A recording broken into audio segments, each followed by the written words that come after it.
Thank you and enjoy the flight. Welcome to your southbound flight on the Emirates airline. We'll soon be at a cruising altitude of 90 metres, higher than the top of Tower Bridge. The Emirates airline links the Royal Docks with the Greenwich Peninsula. On this flight, we'll help you to discover a fascinating corner of one of the most exciting cities in the world. Just a few miles to the northwest is the London 2012 Olympic Park. The Games were an enormous success, watched by more than 3 billion people globally. And huge efforts have gone into making sure the Games leave a powerful legacy for future generations. Competing at the London Olympics 2012 was one of the best experiences of my life. If I could go back and do it again, I would do it 1,000 times over. As soon as I stepped in there, the roar was just electrifying.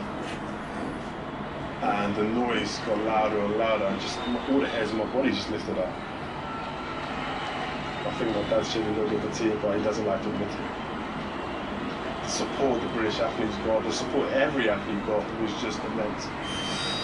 Anyone and everyone involved loved it. They'll recollect that memory as one of the biggest days of their lives. And hopefully, I can share this memory and inspire the next generation of athletes coming through. The Olympic Park is a catalyst for the regeneration of large parts of East London. It continues from the Olympic legacy. There are opportunities for people to take part in skills and training programmes. It's a fantastic green space and a great place to just come and explore. Beneath our flight path is the distinctive red lightship at Trinity Buoy Wharf, where the Thames is joined by the Lee Valley River. Michael Faraday, one of the world's most important scientists, had a workshop at the wharf, and it's still home to creative thinkers and artists.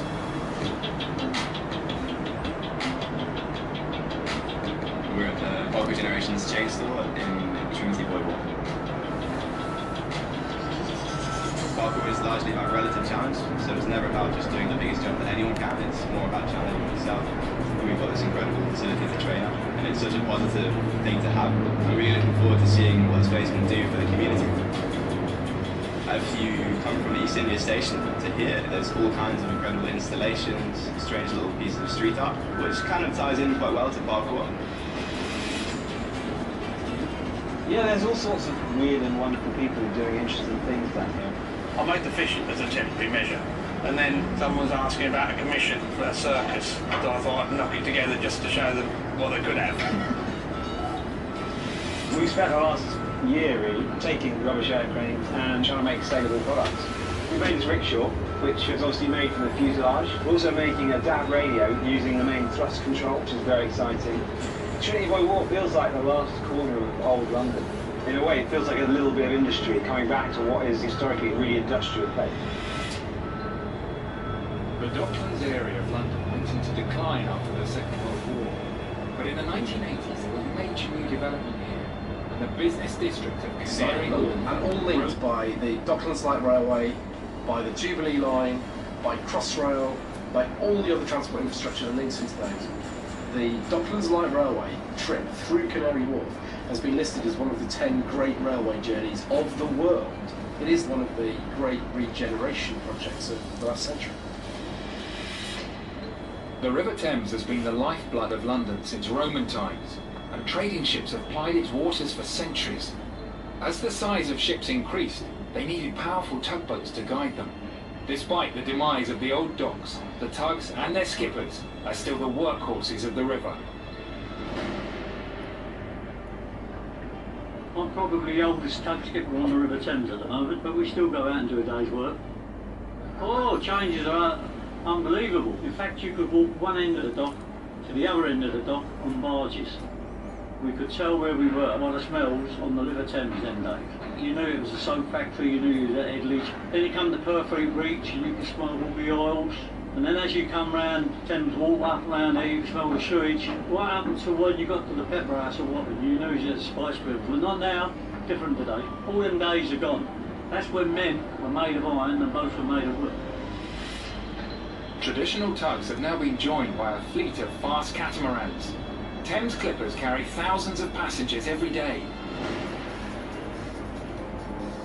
The boats go at 30 knots, so approximately 40 miles an hour, so probably one of the fastest modes of transport in London. The river bus service runs every 20 minutes to North Greenwich Pier, which is just a 5-minute walk from the Emirates airline.